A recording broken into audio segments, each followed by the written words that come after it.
I am Jay Hansen. I am the chair of the Construction Industry Energy Board, and I would like to convene the audio joint Construction Industry Energy Board and the Residential and Manufacturer Structure Board meeting today, June 9th of 2020 at 9:33 a.m. Debbie, if you would, could you please call the roll for the Construction Industry Energy Board? Yes, sir. As chair of the Construction Industry Energy Board, Jay Hansen. Present. And he is from representing the Mechanical Board. And representing the Mechanical Board. Vice Chair of the Construction Industry Energy Board, representing the Electrical and Elevator Board, Thomas Kyle. Thomas Kyle here. Thank you. Representing the Building Code Structures Board, Gary Heikkinen. I'm here. And Kale Zuschlag. Present. Thank you. Representing the Electrical and Elevator Board, Heather Miller. Here. Representing the State Department of Energy, Blake Shalide. Here. Another member representing the Mechanical Board, Walter Cottle.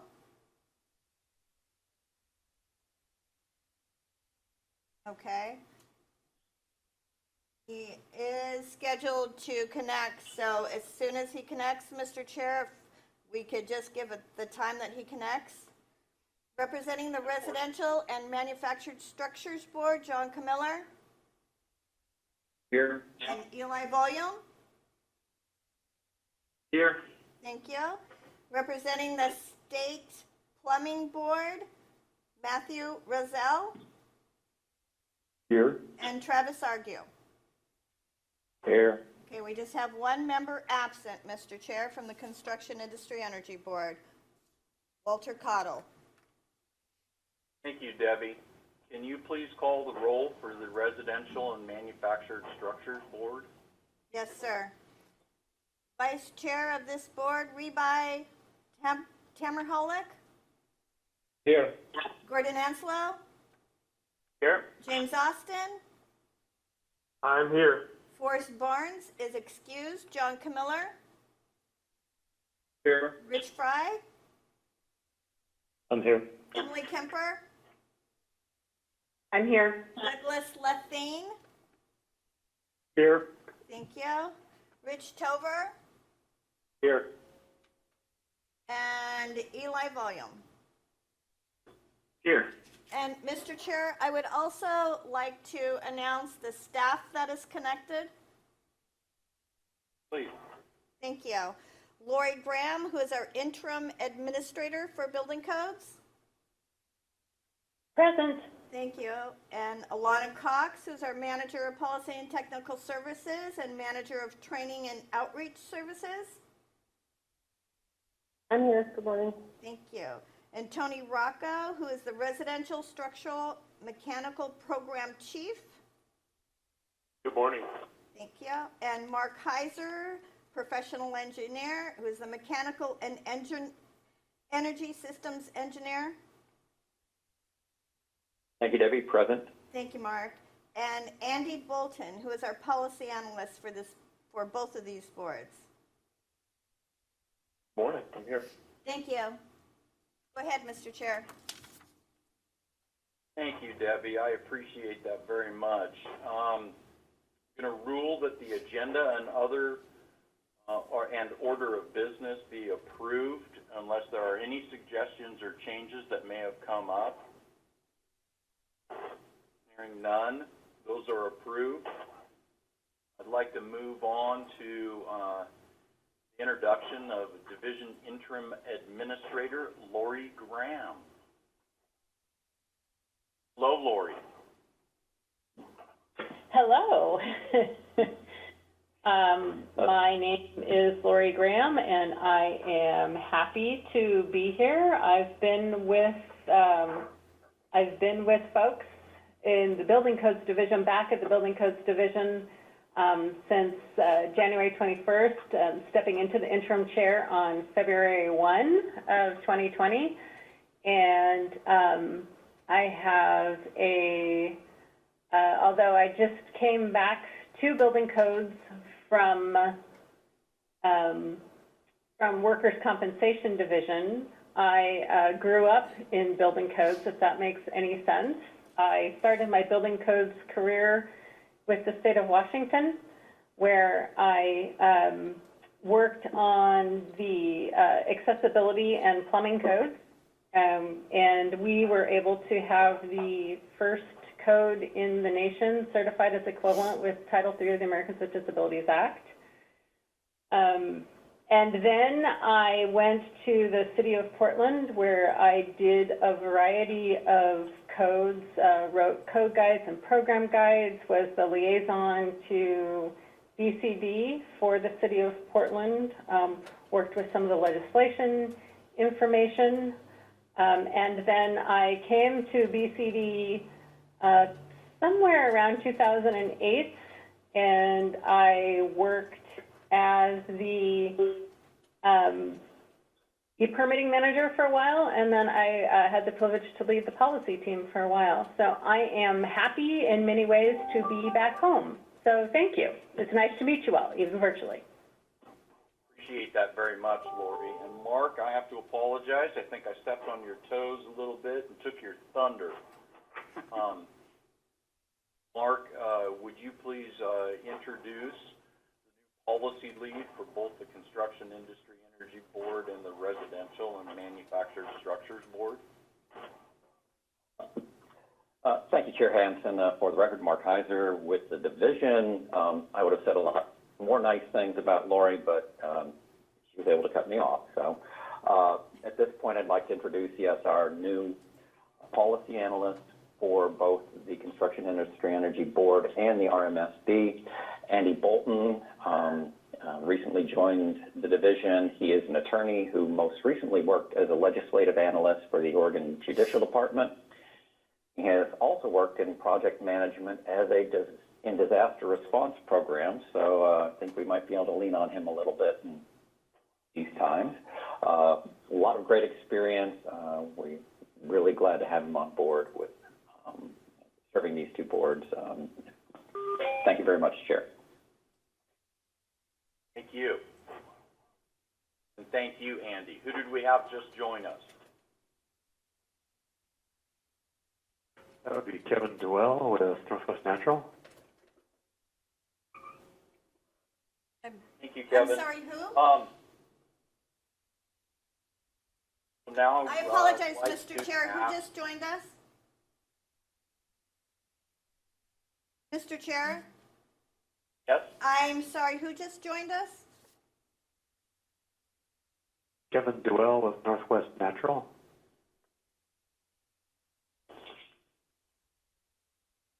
Okay. Last name is D-U-E-L-L.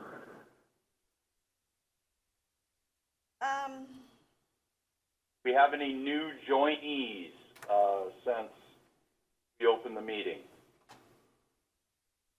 Please speak up if you have jumped on.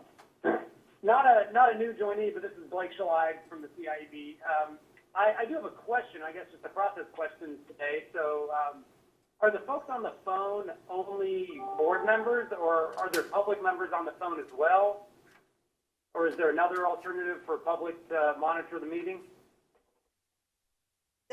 Excuse me, Mr. Chair, this is Debbie, the board's coordinator. There should not be any public individuals connected to our teleconference. This is just for board members. The public, as it states on the agenda, has the opportunity to submit their comments in writing, and I have been posting them to the website and getting them to the board members. So, Kevin, as it's not fair to the rest of the public, I'm going to have to ask you to disconnect, if you would, please. Fair enough. I'm shadowing Gary with Northwest Natural. I'm taking his role over in the future, but at the moment I'm not a board member, so I can certainly step out. Thank you very much. I thank you for your understanding. I apologize for the You bet. misunderstanding. No problem. My misunderstanding.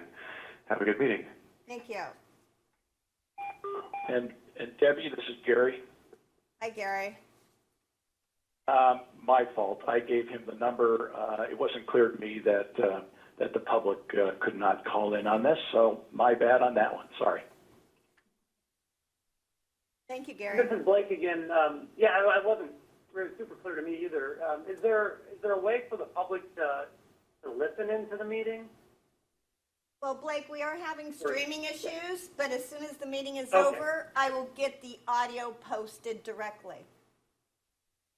Okay, so no live, real It's- time with. We're still live. We're just having outside streaming issues, but I am still streaming inside and it's working here, but it's not working out to the public. But I promise I will get this meeting posted directly following the meeting. Understood, thanks. Okay, Ms. I heard a couple more ding-dongs. Who else has joined the meeting?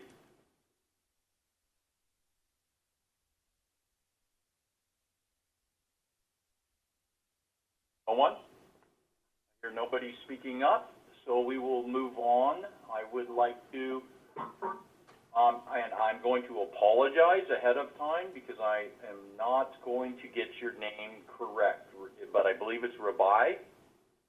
Yes, sir. Rabai, how do you pronounce your last name so I get it correct? Tamer Hulet. Rabai Tamerhulet, the Vice Chair with the Residential and Manufactured Structure Board. If you could please introduce the new member of your board. I will. Thank you. Good morning, everybody. I would like to welcome a new member, Mr. Austin, James Austin, to our board. James was confirmed on November 25th, 2019 to the board, representing manufacturers and manufactured dwellings. Mr. Austin works for Clayton Manufactured Homes in Albany as a general manager and has 25 years of manufactured home experience and over 30 years of construction experience. Mr. Austin has exceptional qualification and expertise and capable to bring new ideas to the board that would benefit the industry and the people of Oregon. I would like, Mr. Austin, you are welcome to tell us more about yourself. This is Jim Austin. Thank you, and thanks for having me as part of the board. I look forward to, meeting everyone when all this craziness is behind us. Look forward to serving on this committee, and we're just excited to be part of it and see where we can go from here with the state of Oregon. So thank you. You're welcome. Thank you very much, and welcome to your board. Let's see, we've got the 2020 board meeting calendar dates that are included in all of your packets that Debbie has sent out to everyone. Those are just informative dates, and those are for your review. We don't need to talk about any of them at this point in time. New policy analyst Andy Bolton. Do you have something to inform the joint meeting at this point? Yes, thank you, Mr. Chair. Good morning. This is Andy Bolton, policy analyst with BCD.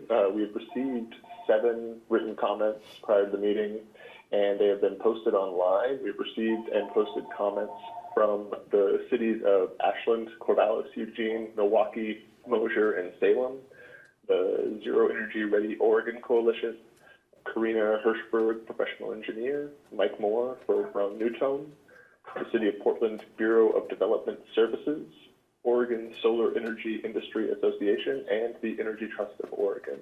Like I said, they've all been posted online and are available there. Okay. All right. I have not had a chance to review all of those. Is it appropriate, Debbie, do you think at this time to allow others in the, on the committees to take a look at those? Yes, sir, that's completely fine. It's up to the board. Seems like quite a bit of information. Obviously a lot of activity here and a lot of information wishes to be conveyed. I'd like to take maybe 10 minutes, and 10 minutes may not sound like a lot, but for the production of this meeting and our schedule, maybe we should take 10 minutes and look at the website and familiarize ourselves with as much as we possibly can with this. I see it's 9:48. So why don't we come back, say, exactly at 10 o'clock and take a moment and look on our screens. I'm assuming everybody has some access to the internet available to them at the moment. That's what I think is a good idea for the committee. Mr. Chair, we're taking a 10-minute break then, is that correct? That's correct. Okay.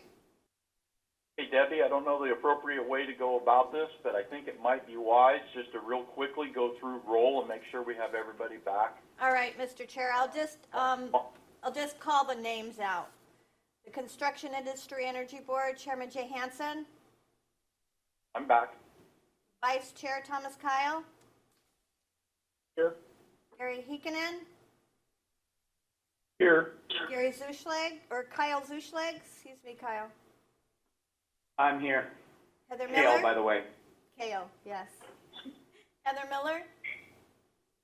Here. Blake Shalag. Here. I'll just check to see if Walter Cottle is here. Still absent. John Camiller. Here. Eli Volume. Here. Matthew Roselle. Here. Travis Arquio. Here. Okay, that's from the Construction Industry Energy Board. Now the Residential and Manufactured Structures Board. Rabi Taberholek. Here. Gordon Anslow. Here. James Austin. Here. Forrest Barnes is still absent. Rich Fry. Here. Emily Kemper. Here. Douglas Lethine. Here. Rich Tovar. Here. And everyone is still connected. Thank you, Debbie. I appreciate that. Yes, sir. I found that worthwhile to up on the website and review those a little bit. Mark, do you have some information for us regarding program updates from the Construction Energy Board specifically? Yes, for the record, thank you, Chair Hansen, Mark Heizer with the division, with a program update for the SEEB, and also possibly a little information for the RMSB, but Tony will cover more of that later. Wanted to let the members know that we're still working out methods in these trying times to work on training and outreach. Code support by the PTS team has been going fairly well. Still getting lots of emails and phone calls from building officials, designers, contractors. Not a significant drop in contacts, just a little tougher to get contacts forwarded to us at the division. So we are still, through remote work, still trying to maintain that 24-hour response if you do have a question. One important piece I wanted to point out for the group today, in March of this year, I received a phone call from the U.S. Department of Energy. They've been doing a significant amount of work looking at code adoption for all of the states. They did a detailed analysis to look at what all states really have adopted and what they've modified in them. I believe some of you are familiar with the color-coded maps they have at their website, which is, energycodes.gov/adoption/dates. It's a color-coded map that shows the equivalent performance of everyone's code. The darker the green means the best code. they wanted to let us know that finally have Oregon in the right spot using the current 2019 Oregon Structural Specialty Code, Chapter 13, or ASHRAE 90.1 2016 for commercial, and the current residential codes. Oregon is one of only 2 states that have both their residential and commercial energy codes in the top position. We're sharing that honor with the state of California. They let me know that our neighbors to the north in Washington, as soon as their new commercial code gets adopted, they'll be that 3rd state. So let's hear it for the West Coast as far as performance of their energy codes. We're continuing actively working with Oregon's Department of Energy on work that's needed for complying with Executive Order 17-20 and Executive Order 20-04, which is new, and it's requiring the division to work with ODO, working on not only the residential zero energy ready home equivalent, but also baseline energy codes. We will be looking back to where the state's energy codes were as of the year 2006. We're really fortunate to have a good relationship, and although remotely working, it's a little bit tougher than normal to work with their staff for both input and review. That work is ongoing. You will hear a little bit more later on that. When it comes to the commercial code and the updates, we've been in continued contact also with U.S. Department of Energy about ASHRAE 90.1 2019. We're getting word from their office that, yes, they work in issue a, quote, final determination, end quote, on ASHRAE 90.1 2019, which is part of some of their federal rulemaking. And also they are in the process of developing check software specifically for ASHRAE 90.1 2019. Word is that both of those will be available this fall. These are some really necessary pieces in order for us to use 90.1-2019 as our state code. We'll be moving forward as in giving you more information as that becomes available. I wanted to let you know that we're working through integration language currently to make that 90.1 2019 integrate with, our structural code. There's a bit of work with that. We'll be bringing that to the SEEB at some point soon.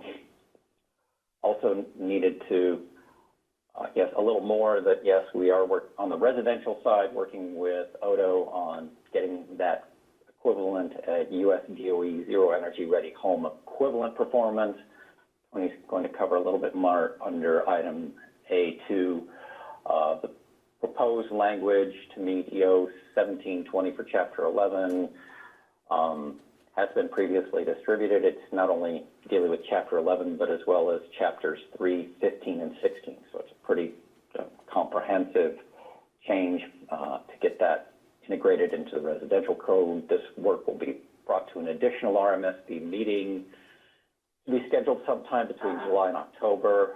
Look for scheduling inquiries from Debbie. Everyone is, very familiar with her voice on the phone, so I want to say thanks to her and everyone who's on the call today. Mr. Rocco will have more on the residential program. Thank you, Chair Hansen. Thank you, Mark. I appreciate that, and that's fantastic feedback from the U.S. Department of Energy. It's excellent. I would like to ask Chief Rocco to give a program update on the Residential and Manufactured Structures Board at this time. Thank you, Chair Hansen and Chair Tamberhule. This is Tony Rocco, Structural Program Chief with the division, for the record. I wanted to share a quick update from our structural program, and then I have two program-specific items to briefly cover, and then one more kind of general item to mention. So first, for the structural program, we have posted the errata to the 2017 Oregon Residential Specialty Code. So that was finalized and posted on our webpage. And the document details printing and publishing errors in a list, kind of just a list format that all you folks are familiar with from, ICC or other national code bodies. And as always, if there's any, questions about the document, please feel free to reach out to our technical team. The next item I wanted to cover specific to the program was more of just kind of a reminder for both boards of our ORSC adoption process, and just kind of a quick summary of where we were, where we are now, and where we plan to arrive in the future. So if you recall, we had 2 residential and manufactured structure board meetings scheduled for late March and early April. The board packets for both of those meetings had already been compiled, and I believe both of them had been posted. For sure, the March one had been posted on our webpage, and in those packets, our technical team had outlined the division's initial approach for the next Oregon Residential Specialty Code. That technical approach was being brought to the governing advisory board for consideration, a robust discussion, review, and feedback during those meetings.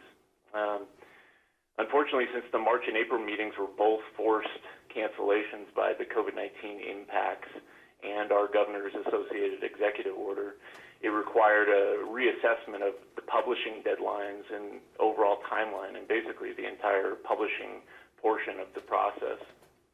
The original adoption schedule was slated for an October 1, 2020 implementation with a mandatory effective date of January 1, 2021. And this was planned for all code provisions that affect the construction of 1- and 2-family dwellings, which is a significant point to consider. So that included the associated Oregon Plumbing Specialty Code and the Oregon Electrical Specialty Code. COVID-19, so after the reassessment, the COVID-19 impacts have really only forced a brief delay to our adoption timeline, and we now plan for an April 1st, 2021 implementation. The April implementation will be of the entire Oregon Residential Specialty Code, also the Oregon Plumbing Specialty Code, and the Oregon Electrical Specialty Code as well. And one reason why that's so important is because it's confusing to stakeholders to attempt to adopt various construction standards for detached dwellings at completely separate timelines. Implementing residential provisions at misaligned times puts unnecessary strain on not only the folks that build these 1- and 2-family dwellings, but also on our local government partners that administer and enforce the codes. Fortunately, we don't have to consider this type of confusing implementation, since we were planning to only postpone the implementation by a few months, and also of note, it's during the not busy building season of the year. And that brings us basically to today's meeting. So this meeting is a regroup and a refocus on adopting the new Oregon Residential Specialty Code, which includes, of course, Chapter 11, the energy provisions, also Chapter 15. And that's basically the quick kind of timeline summary for the board of how we arrived at today's meeting. And then finally, the last item I wanted to mention is just a general item regarding license renewals, and it's been announced to other advisory boards previously. All BCD-issued license renewals have been extended by a grace period to January 15th of next year, and more information on that and those BCD-issued licenses can be found on our webpage. That's all I have there, Chair Hansen. Thank you. Thank you, Tony. That's excellent. Next on our agenda, we've got, we'll move into communications. We have an update from our interim administrator, Lori Graham. Good morning, and thank you, Chairs Hansen and Tamerhule. For the record, my name is Lori Graham, and I am currently the interim administrator for the Building Codes Division. I'm happy to be here, as I said earlier. I do want to thank Tony for giving that brief timeline for the residential code adoption process. He did a really great job of covering where we are today, and I also want to share that it is indeed good news that we got from the Department of Energy that we are one of only 2 states thus far that are in that highest category. That's excellent news. So thank you, Mark, for sharing that. My conversation today is going to focus on the adoption of the residential specialty code, which includes the energy provisions for 1 and 2 family dwellings. Quickly reiterate, back in October 2019, we had initially planned on bringing the residential code, including the energy provisions, to both Construction Industry Energy Board and the Residential Manufacturer Structured Board during the months of March and April. As you know, we had planned to introduce that work that the BCD teams worked so hard to do for both of those so that we could have code ready for adoption by October 1, 2020. As Tony stated, it is important that for our contractors, for our designers, for our folks who review plans and our folks who inspect, that those code provisions, that being the residential code, the plumbing code, and the mechanical code, all come together in a single book. By having those things together, it ensures that buildings are designed properly, reviewed properly, and constructed and inspected properly.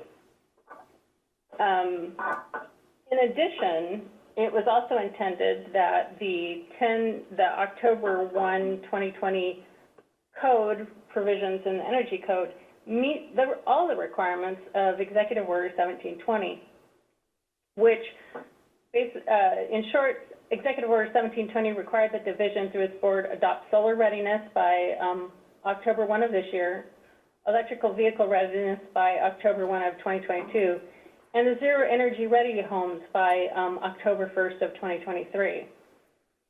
We were planning on, it was our intent to be very aggressive and have all 3 of those items adopted by October 1, 2020, putting us ahead of the curve. Because the code committee was not appointed for the initial work, we intended that the work would be presented at least 2 separate meetings to allow the boards to have a good, thorough discussion about what was in those documents and to enter into rulemaking, get those recommendations to enter into rulemaking. As Tony mentioned, on October 10th, the governor signed a new executive order, number 2004. Executive Order 2004, which is in the board packet, provides performance-based directives that are intended to build on the very prescriptive directives of Executive Order 1720. In short, Executive Order 2004 requires adopting energy-efficient goals for residential and commercial construction that represent a 60% reduction in new building annual site consumption from the energy provisions of the 2006 Oregon codes. It requires us to report our progress towards achieving that goal over the next 3 years, 2023, 2026, and 2029, and it requires us to adopt a REACH code for each of those cycles. Because a contractor or developer desiring to build above a code can always do so, past iterations of the REACH code really have not been very heavily used by the development committee, and that's part of our discussion I'm hoping to have today. Our first reporting on that period was May 15th of this year, and you also have a copy of that report in your materials. While all that was happening, as Tony stated, we ran into COVID-19, or COVID-19 ran into us, and directly up against our code adoption timelines with the cancellations of the March and April meetings, and to be sensitive to the other challenges that our customers have impacted by the disease as well. As you know, when we gave all of those things consideration and trying to create as much predictability as possible, we announced our intention to delay the residential plumbing and electrical codes from October 1, 2020 to have an April 1, 2021 implementation date. And as Tony stated, that really is just a couple of months. You know, and some may say, where did that date come from? Well, we had some folks who wanted us to go ahead and adopt immediately, and we had other folks that were like, let's either adopt a whole year later or skip a code cycle. And we really felt that the April 1 deadline would give us enough time to get an integrated book, which is incredibly important, for the folks that work with the residential code, and still get our energy code back on track, as well as the residential the plumbing and electrical pieces. You had an opportunity to read the written testimony that we've received up to this point. The only thing I would like to add is the letter from the cities of Ashland, Corvallis, Eugene, Milwaukee, Mosier, and Salem. We got a revised letter that Portland had also signed on to that, in addition to the testimony that Portland had received from the Bureau of Development Services. So what that does is that brings us to where we are today. And because of our meeting delays, we actually have a unique opportunity to provide additional review for the work that the staff has done for the codes and proposed for consideration for moving code adoption forward. And that brings us to our two questions. Before we go into the questions, are there any questions about what I have stated so far, or any clarification points that anybody would like? Yes, my name is... Go ahead. I do have a question for Lori Graham. I jotted down that you wrote the executive order requires adoption of the REACH code. Is that what you said? Through the chair to, it is Heather, correct? I apologize. Yes, Heather Miller, Electrical and Electric Board. No worries. Through the chair to Heather, yes, that is correct. The new executive order requires that we update the REACH code in the same timelines that we update our other codes, starting with the 2023 adoption cycle. Just a follow-up through the chair. So that's updating the REACH code, not adopting it? The way that it actually reads, and let me get to the executive order. It says, pursuant to its authority under 455-500, BCD is also directed to update the REACH code on the same timeline. My understanding of the executive order that I have received from the governor's office is that indeed they are directing us to adopt a REACH code during those timelines as well. Thank you. Mm-hmm. Yes, I had a question. Yes, my name is Rich Fry, and I'm on the Manufactured Structures Board. Mr. Chair, if I could ask a question. Is it my understanding that there was no technical committee with staff to give any input on this code change? Through the chair, Mr. Ryan, is that correct? I'm just asking for this is Rich Fry, right. From Manufactured Structures Board. Fry, sorry. I had a difficulty hearing your name, Mr. Fry. My apologies. I'm sorry. And I'm just trying to figure out if there was a technical committee of contractors, workers, local building officials, fire, any other resources that were used? Through the chair, Mr. Fry, the answer to that is no. When the work was commenced on the residential specialty code and the energy provisions in that code, that work has all been committed and taken place through this office, with our chiefs and our engineers being involved in that. So if I could follow up, is there a possibility with the extension to the April 1 implementation that we could have some kind of a technical committee look at this? Through the chair, Mr. President, there absolutely is, and that brings us to the first question for discussion. If we were to use the work that the division has completed as the starting point, we are interested in getting input from these joint boards about what you think about the appointment of a code committee to do some of the review of that, of some additional review of that work, with some recommendations to make to the board. Okay, very good, thank you. I must have missed that somewhere. Oh, no worries. All right. I did have one other question, if I could. So I saw that in the information from several of the cities here in Oregon that they wanted to make REACH their base code. Does that not circumvent what the two boards that we're doing, that the two boards that are here today are doing? To have them done?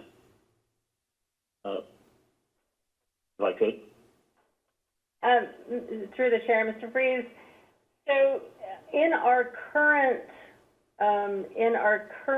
code language, a city or county does have the possibility to adopt an alternate to the existing code as a local amendment. So currently, a city or county could adopt the REACH code, our current REACH code, as a local amendment. That they do need to follow the local amendment process in order to be able to do so. So it certainly, if it were mandatory in those city or counties, it would be mandatory, which is different from what our current code is or what our current code would be. That is correct. Okay, thank you very much. Chair Hansen, here I have a question. If memory serves me correctly, it seems that we responded to Executive Order 1720, Mechanical Code, and the Construction Energy Industry Code Board. Both those boards, it seems that we have a clear path, and that path is assembled and identified in a practical manner, at least as practical as a path we could possibly take. My question is, does Executive Order 20-04 direct us to develop additional code?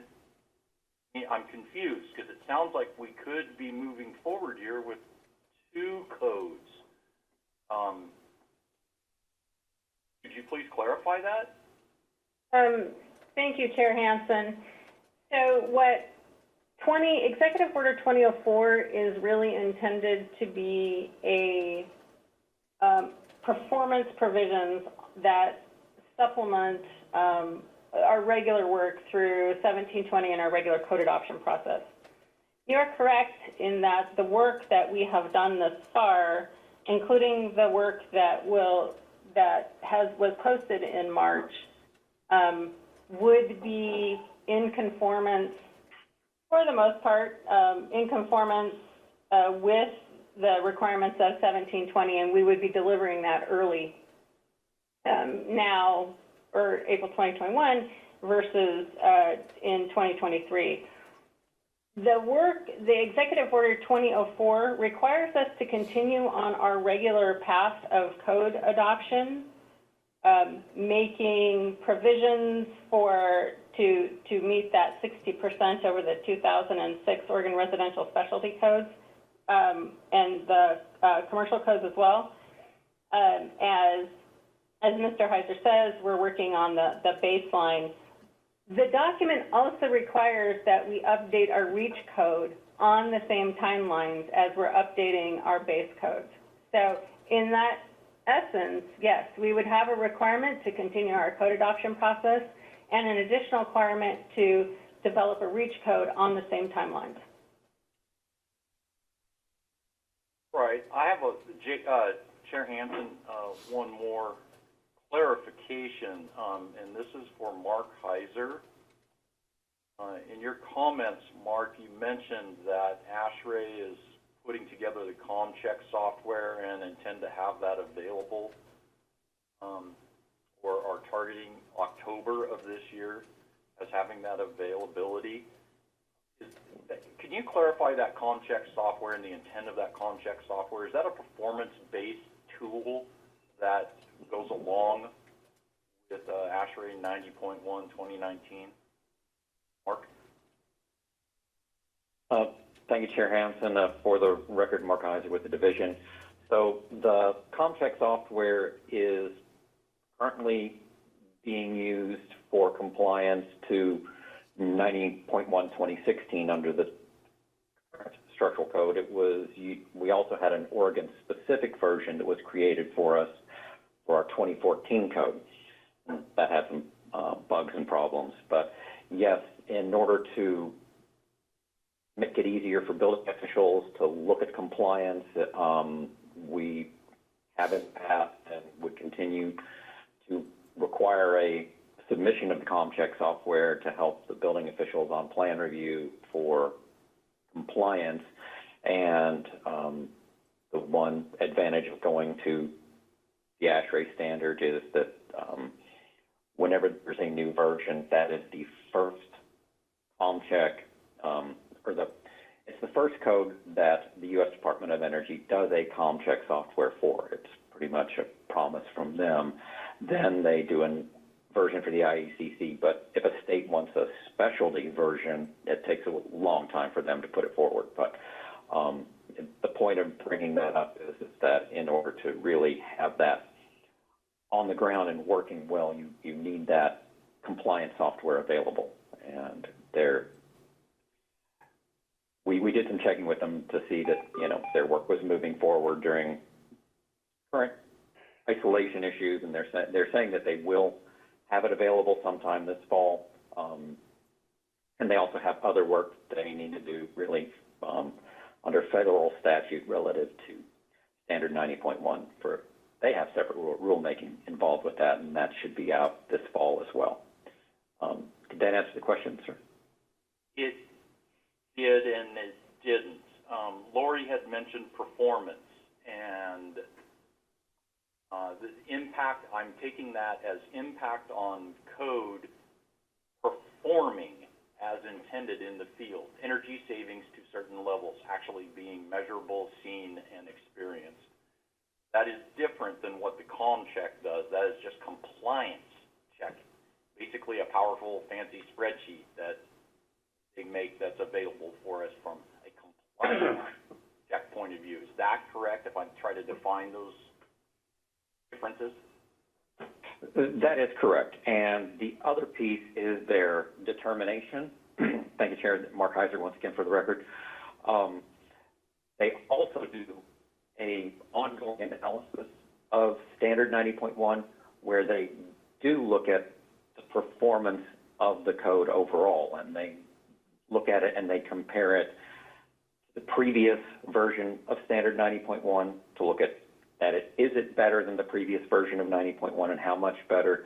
They also do a continuing, shall we say, backwards look to ASHRAE Standard 90.1 2004 to see, which helps us in our look at being 60% better than our 2006 code. So, okay, so they that sort is of have a two-part there. Okay, but that is a part of the ComCheck that is going to result on additional data that's going to be available to us, and they anticipate sometime in October. Am I saying that correctly? The determination data will be available at that point this fall as well to show how much better than 2016. Correct. Okay. Thank you, Mark. Okay. Do we have any other questions for Lori? This is Eli Volum. I have a question through the chair. I am on the Residential Manufactured Structures Board and the Construction Industry Energy Board, and I fill the utility role on the Structures Board. There's been some discussion about where the current proposal measures up to the Executive Order 1720 targets for the net zero ready. I'm wondering what kind of work has been done to validate that assumption, and also about the baseline that Building Codes Division is working on with ODO. I'm curious when that's going to be completed, and thus have a sense of how far we are towards the 60% reduction target with this current proposal. Through the chair, Mr. Volum, if it is all right with you, I'd like Mr. Heizer to answer those questions since he's our technical expert. Yes, please. Thank you, Chair Hansen. For the record, once again, Mark Heizer with the division. For the zero energy ready home equivalent performance as required under the program, under the Executive Order 17-20,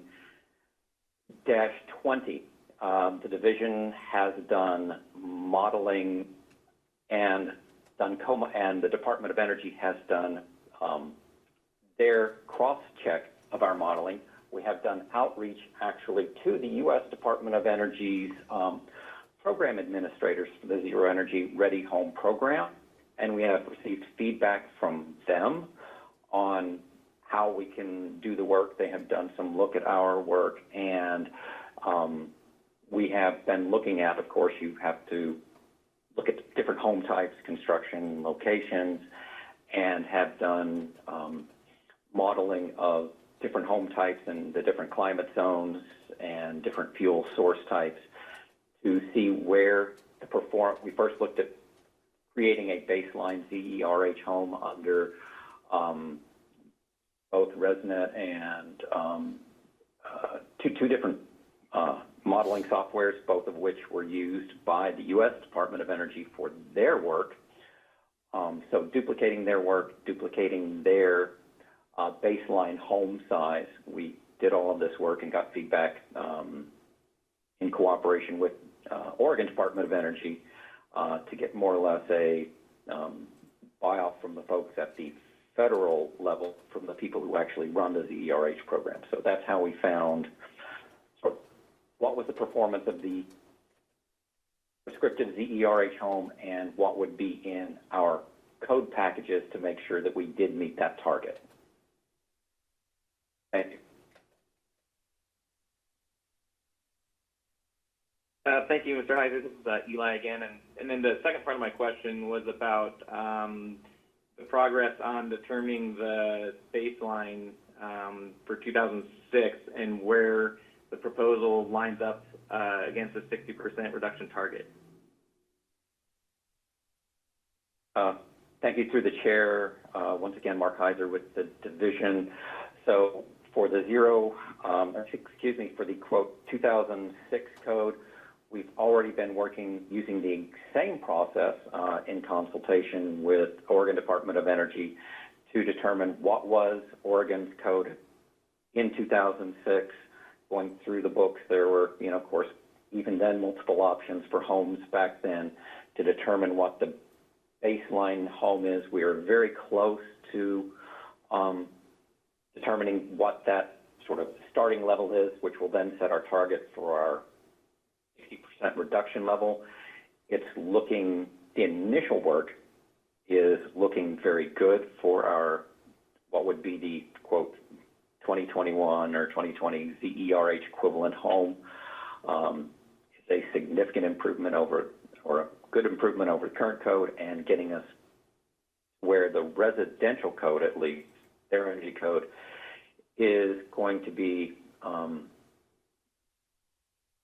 able to reach that 60% reduction target with some minor improvements each code cycle between now and 2030. Was any additional questions on that? Eli, just for clarification to the chair again. So it sounds like we don't have definitive numbers, like we can't say it's approximately halfway to the target or a third of the way to the target yet? Still being developed and in process? Through the chair, Mark Heizer with division, we have rough numbers currently, and we're well over halfway to the target. And don't have those available currently. We don't want to, define exactly until we just run through. We're actually sharing models back and forth with the Department of Energy right now. So, but it looks very good for the residential code. We rough numbers are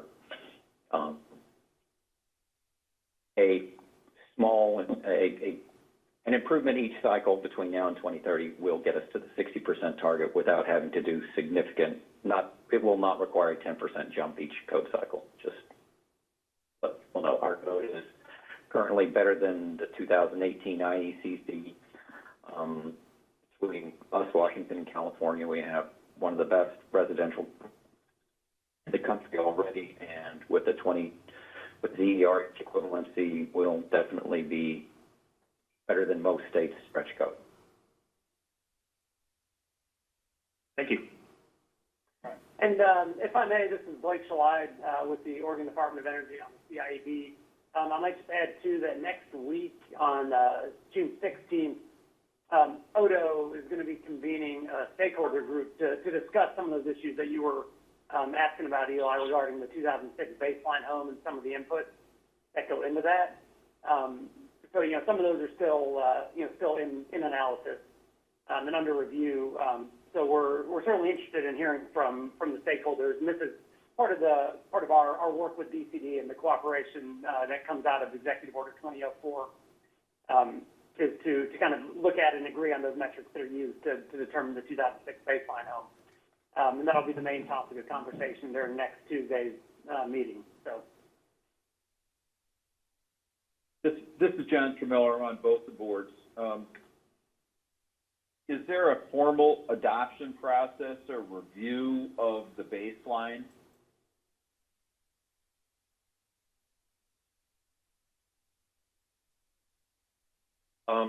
Through the chair, Mark Heizer with the division, the baseline would be, and I believe it was a 2005 ORSC was the code at the time in 2006. So, and you remember there were sort of multiple options. What is really part of this is we know what the baseline code was. It's really the significant portion of the work is coming up with how many gas homes were in climate zone versus climate 4, how many of a weighting process of what general construction was. Their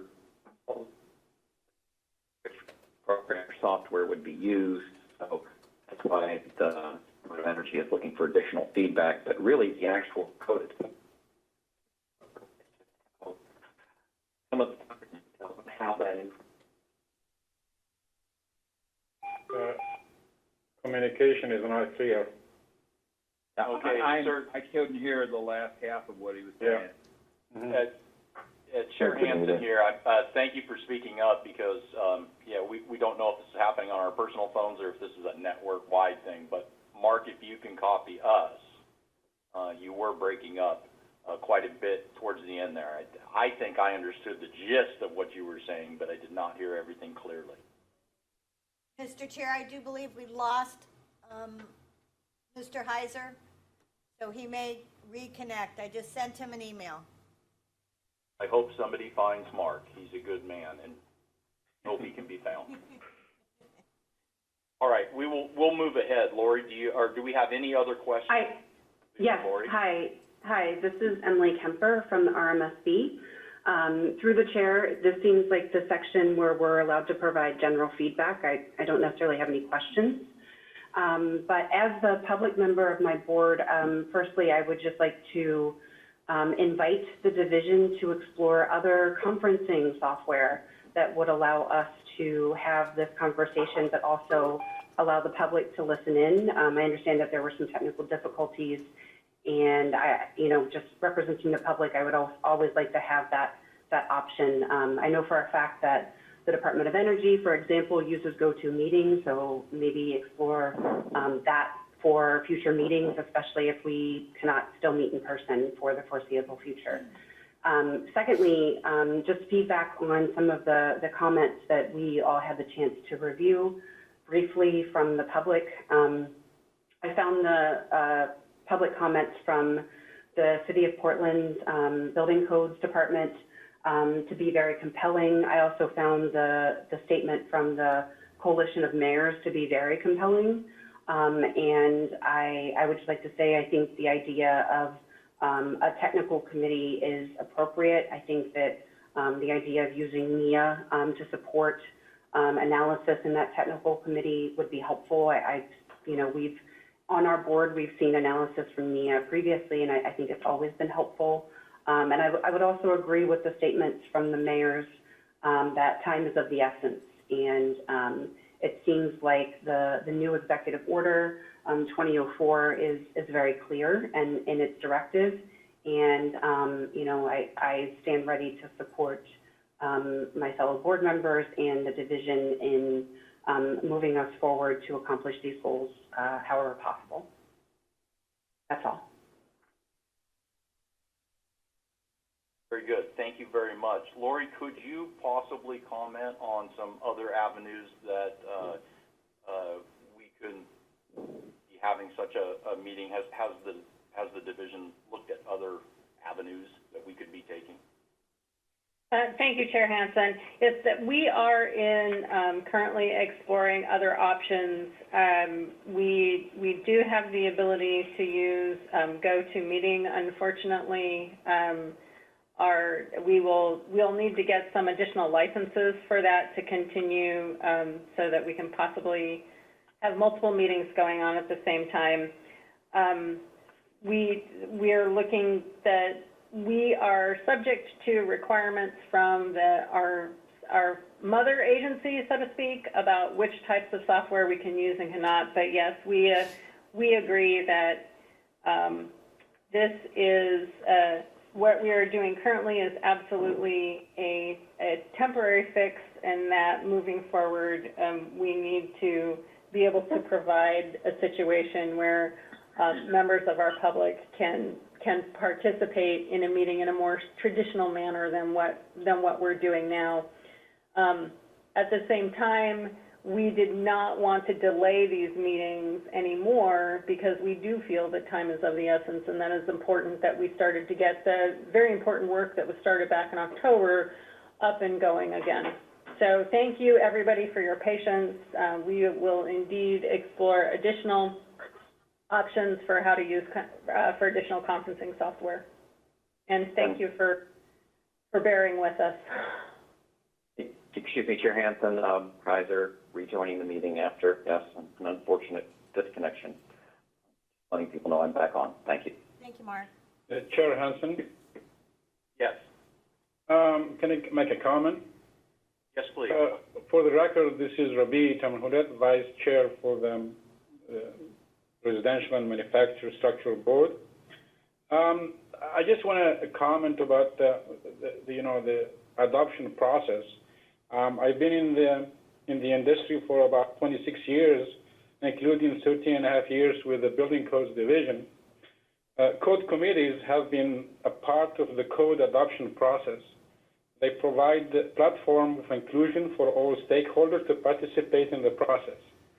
And the result was a thorough work and provide a good document for everybody.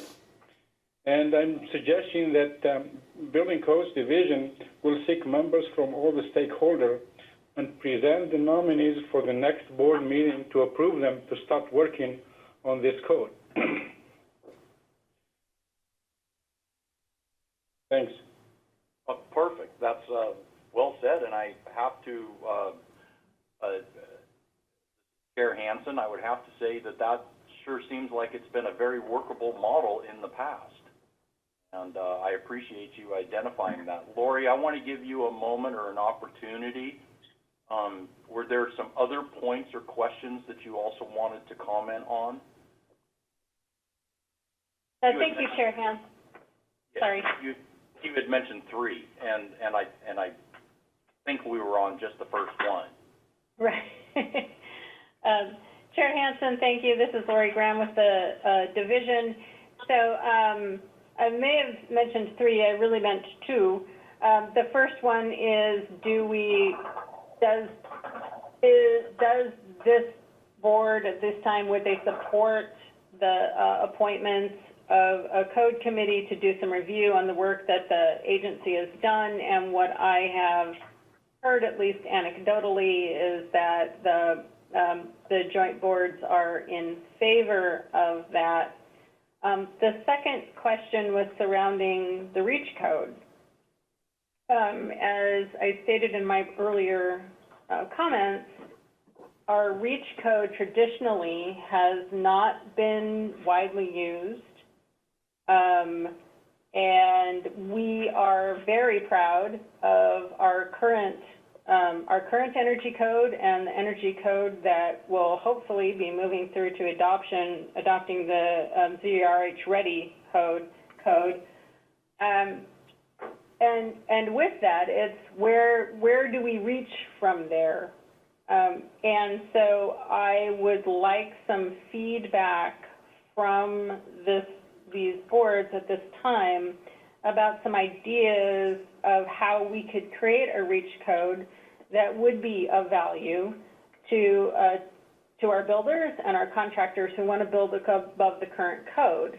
And the challenge, as previously stated, is that today anyone can choose to build above the current code should they wish. And so I'm interested in knowing your thoughts on how we could make a REACH code, which we are required to develop in 23, 26, and 29, a good option, a good, viable, usable option for our builders and contractors who want to build above the current code. Thank you, Lori. Mr. Chair, this is Thomas Kyle. A couple of comments on that, and I guess this is the first I'd heard of a REACH code, so I'm not at all familiar with what it is. I guess our goal for the electrical industry was to make one code that we could live with throughout the state without having to have a lot of different jurisdictions of having to know what each city was doing. And so I guess I don't have a problem with a code that reaches above what we're adopting, but it should just be an optional code, not something that would be mandatory for the cities, so that when we go into a jurisdiction, that we're not surprised by a bunch of other things. And I guess the second comment would be on the baseline, that we're looking at establishing a baseline that sounded like it's all kind of internal at this point, and I thought we were supposed to have a third party establish that baseline so that we could all agree to that. Thank you. Thank you. Chair Hansen here. I might also add that sounds like we already have a REACH code and always have had a REACH code. We're being asked to define, if you choose to build better than the existing code, here's how you do it.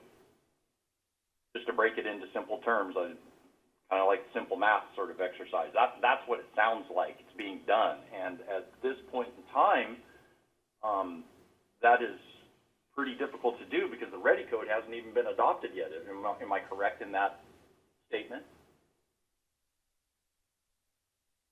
Chair Hansen, Lori Graham, Building Codes Division, that is correct. So we do currently have a REACH code that was adopted previously.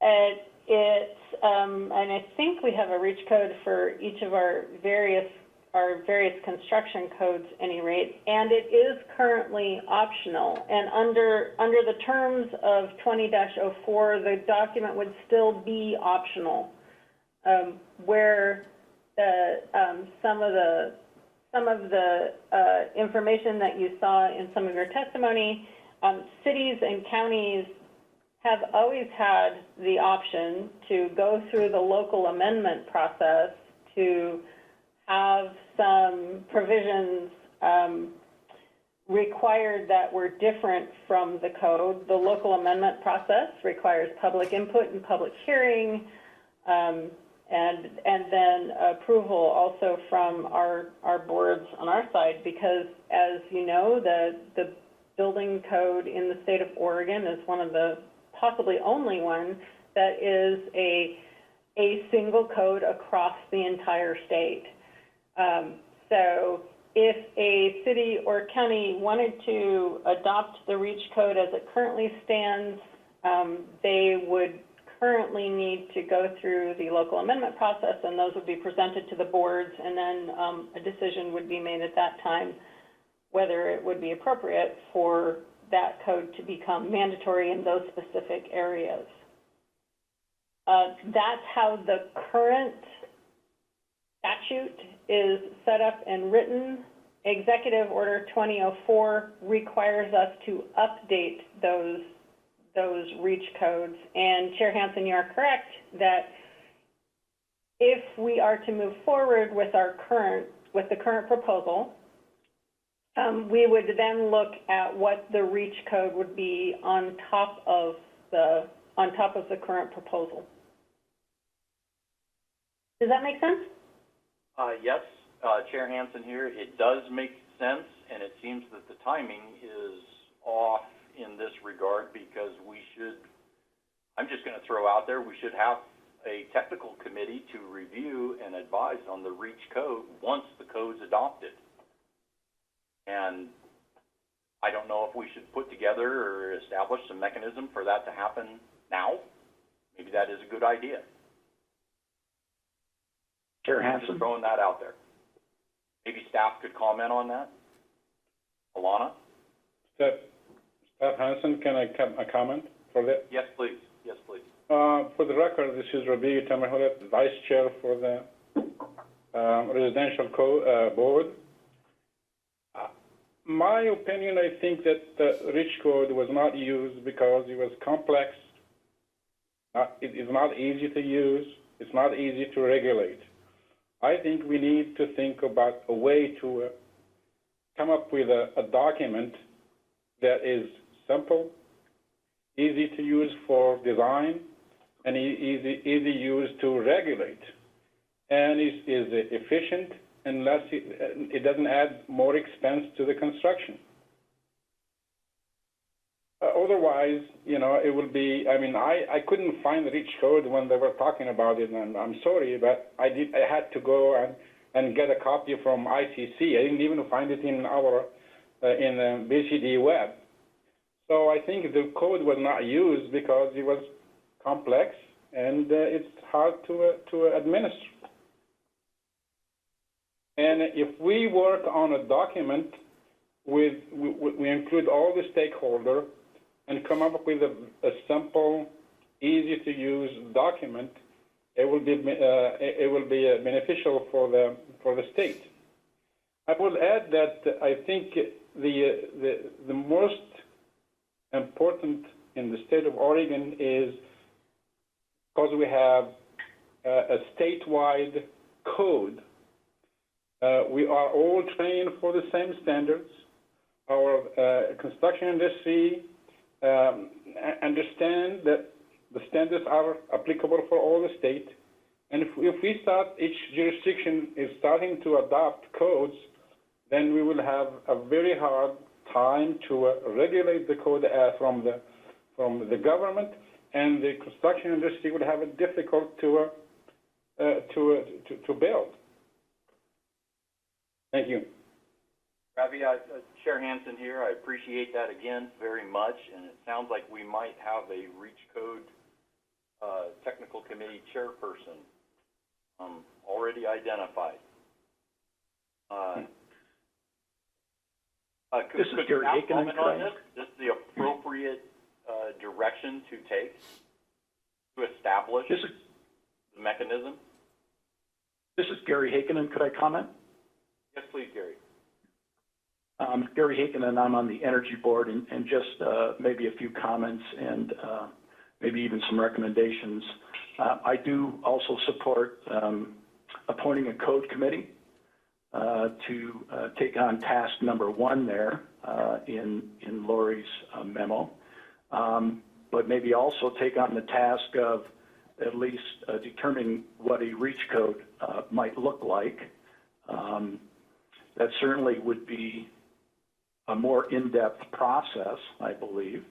And it's been suggested, and it makes some sense to me, that what a REACH code could look like is something that's a step better, a REACH, than the existing code, and maybe even it even looks like what the next code could look like. In other words, the 2020 REACH code could look in some ways like maybe what the 2023 code could look like. And again, just throwing that out there as a construct, but certainly if if the state is going to quote unquote adopt a REACH code that could then be adopted by a local jurisdiction, I would assume to be as enforceable code, then certainly we'd like to make it as simple as possible. But it seems to me that it would have to be written and treated exactly like a code. And so again, not issues that I think we need to resolve in this meeting today, but I would like to give these assignments to this code committee that will hopefully be appointed here fairly soon. Thank you. Chair, this is John Camiller. I'd like to make a comment. Please. Yeah, from the Structures Board. Yes. So I have two questions. First of all, because of communication difficulty, I don't believe I heard an actual, is there going to be a review by the public, and would there be an adoption of what we're calling the baseline? And so I'd like to hear the answer to that. And the second thing is, my read of the letter from the mayors was kind of an approval at the onset, circumventing the whole process that they already have to adopt the code. And I would just like to go on record saying I think that's not a good idea. I think we have a process that if it's important enough to the city to implement a code that's different than the basic code that the whole of Oregon is working under, then I think it should go through the process that is already in the rules. So that's that comment, and I would still like to hear if there's going to be some view of what the baseline is.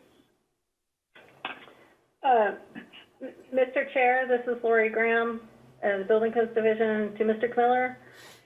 So yes, as we move forward with in order to adopt what you have seen in the packets for the residential energy provisions, as well as the residential energy, or the residential code in general, the residential manufactured structured code in general, we would have to, assigning a committee is optional, but at a minimum, we would have to make notice, have rulemaking hearings, and give folks an opportunity to comment on the adoption of that rule, which happens to be our codes. Does that answer your your question, Mr. McMiller? Yes, I think so. Thank you. Any other questions or comments?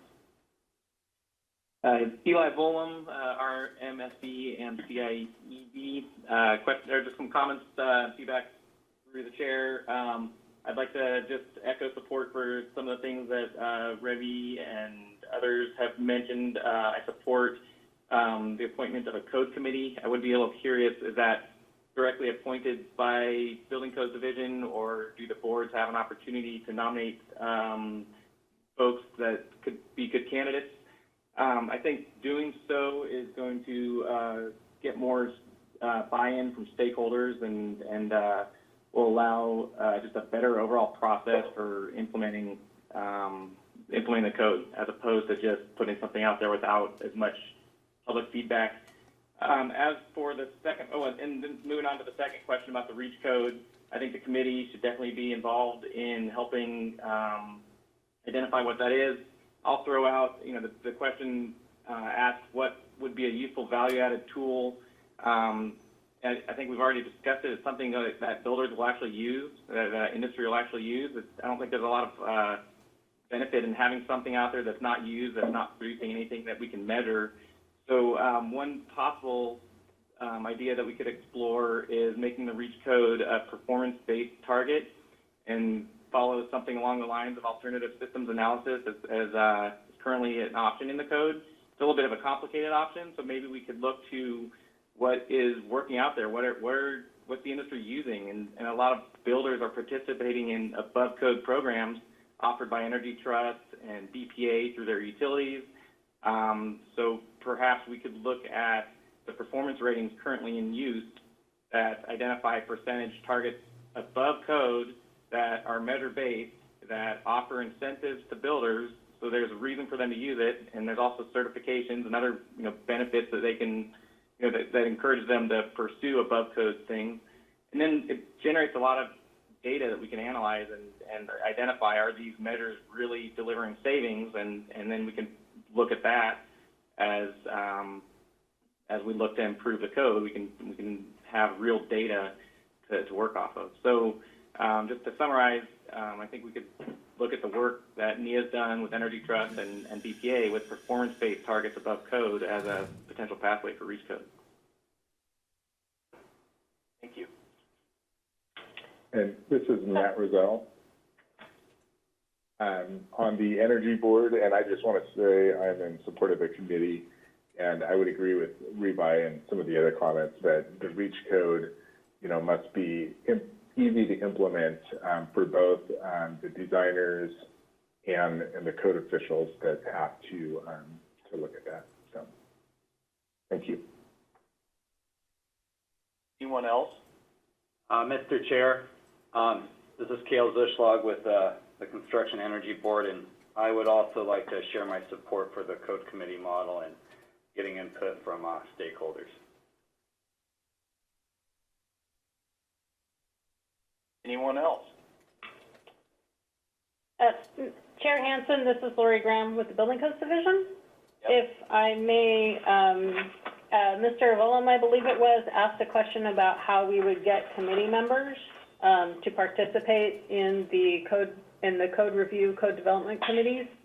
How that will so certainly anybody can suggest names or put names forward. We will do a solicitation for people who are interested, and then we will make some recommendations, but the board appoints the committee.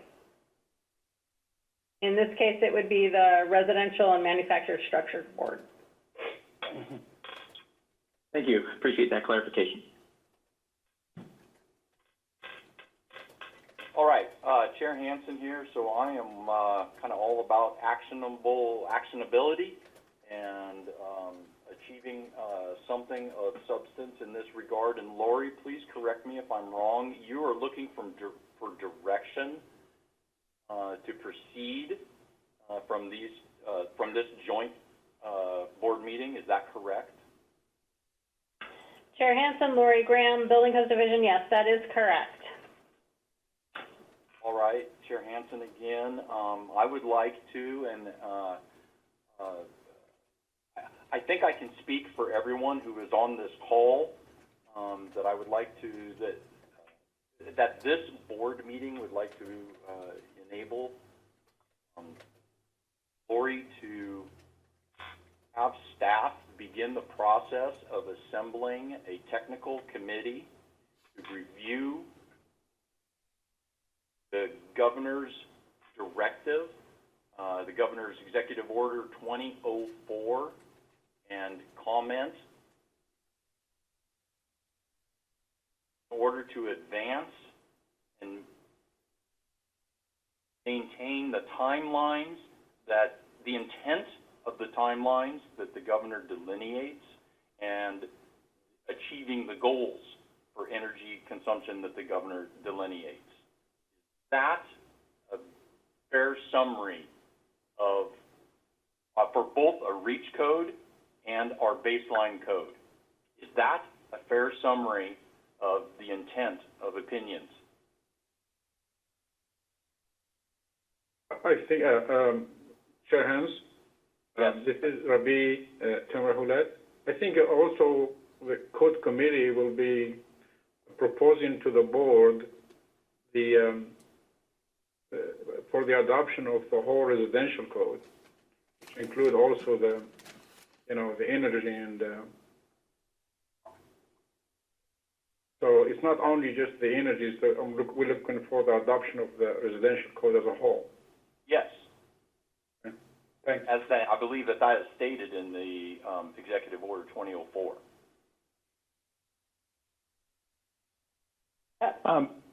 Is this enough, Lori?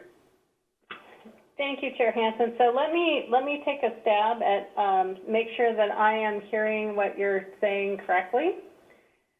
I'm hearing that it would be this joint board at this time's recommendation to, yes, go ahead with a code review committee for the current work that has already been done on the residential codes, including the residential energy provisions, that also you would like to see a code committee that would work on creating a REACH code that would be a value that was simple, that's something that industry would work, that we would gather a large group of stakeholders in order to develop that code. In terms of timelines, I am hearing that you would like to proceed with the work for the current proposals that staff has gone together to happen now. What I think that looks like is that would go on through the months of July and August with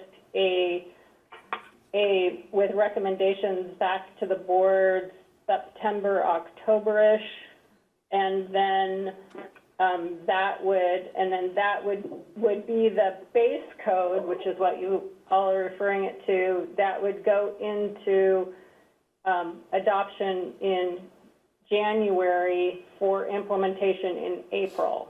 Does that adequately sum up where you are going? In practical terms, it does. What I'm trying to really convey is it is important for us to take these steps that are valid, all these goals that are in the executive order are great goals, but we have to approach this from a practical manner, and we all have, at this point in time, a lot on our plate. We have 2 board meetings specifically that were forced canceled because of COVID. We are all trying to manage our professional as well as private lives in a time of stress and a time that cannot be characterized as being efficient.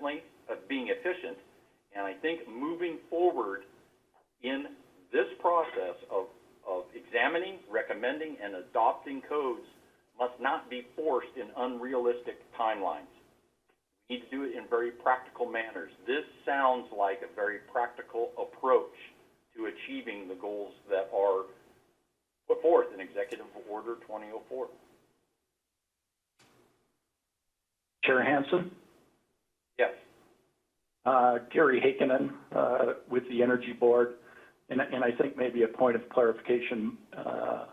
My understanding about the questions was that this code committee would really only be considering the energy provisions of the base code, the energy provisions, and not the entire residential structures board. That to me is a much bigger process, especially since these are in response to an executive order that was talking about energy efficiency and really not talking about other sections of the code, and a REACH code that also has to do with energy efficiency and not other sections of the code. So I just want to confirm, and maybe Lori, you're the right person to answer here, were you looking for a code committee to consider the entire residential code or just the energy provisions of the residential code?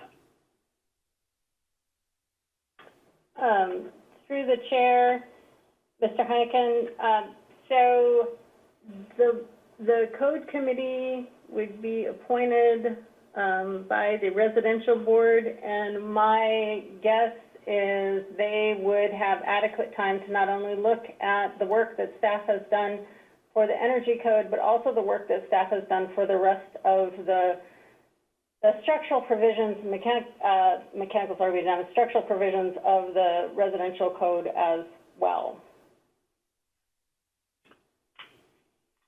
And the only thing I've seen, sorry. And I believe we can, with an aggressive schedule, I believe that we can get that done into September, which allows us to continue on with an appropriate timeline for an April 1 adoption.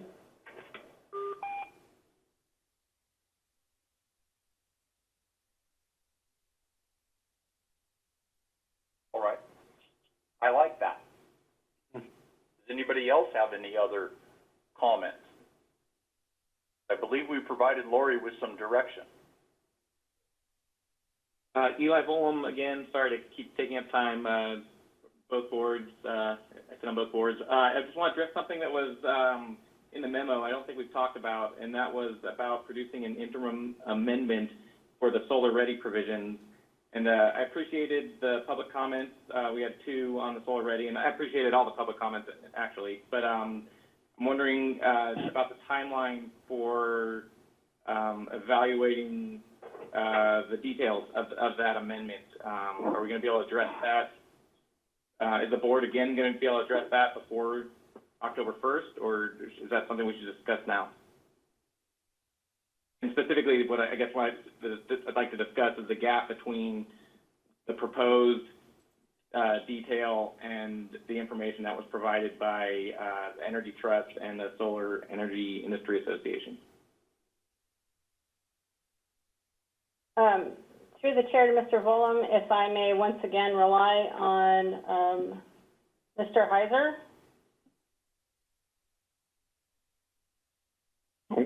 Okay. Excuse me.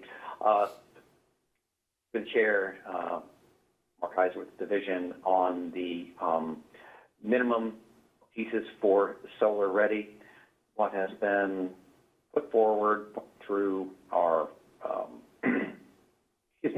electrical program chief, looking at what would be the bare minimum required to achieve the space and raceway requirements for a solar ready structures. What we did was try to make sure that we could also take what came out of model code language and out of Energy Trust Oregon's solar ready construction provisions that are in those programs to make sure we didn't have any conflicts between the two. We had a lot of discussion in-house on that to make sure that we at least, the biggest piece of the program, of the solar ready that we had received feedback from stakeholders on, was wanting to make sure that there was available raceway, something that couldn't be put in after the fact. Having that ready and available is to have the raceway there.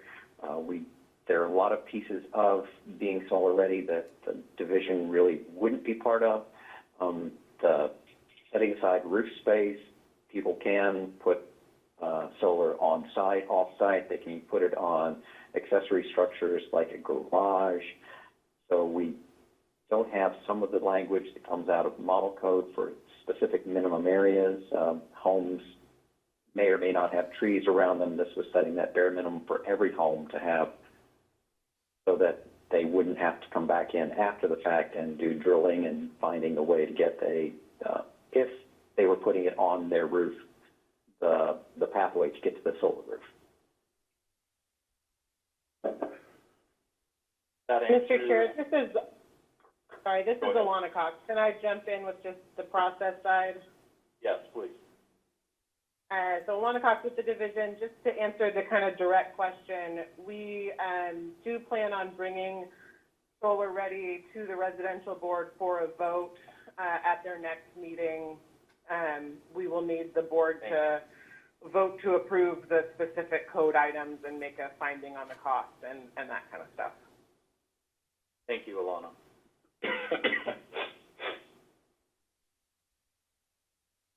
All right, do we have anything, Lori, do you feel comfortable in proceeding? Chair Hansen, members of the boards, I want to thank you. I know this has been a long and fruitful discussion. I believe we have good direction. Again, that these two boards support the appointment of Code Committee to look at the work that's been done by the division, that we will go through with our code process, and yes, indeed, we will make sure that we get the solar ready provisions as is required by 1720, adopted by October 1 of this year. Mr. Chair, members of the board, I do have what I need, and thank you so much. Thank you. Very good. So, unless otherwise indicated, I don't see any other business, and I'm going to adjourn this combined meeting of the Construction Industry Energy Board and Residential Manufacturers Board. And unless anybody wants to stop me, going once, going twice, we are adjourned at 11:19.